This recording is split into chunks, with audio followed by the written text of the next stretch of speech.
Yeni bayramımız mübarek. Yeni bayramımız mübarek. Arkada güzel ben öldürdü. Tabii ki adam.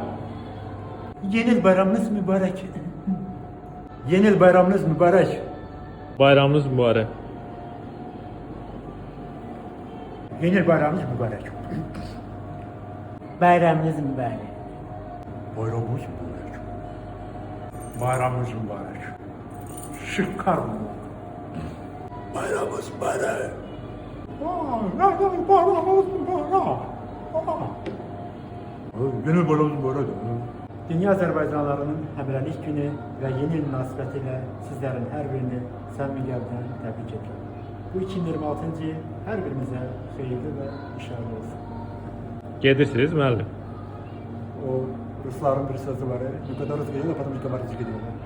O ne deməkdir? Ben de bilmirəm nə demək. Söz idi, gəldi dedim.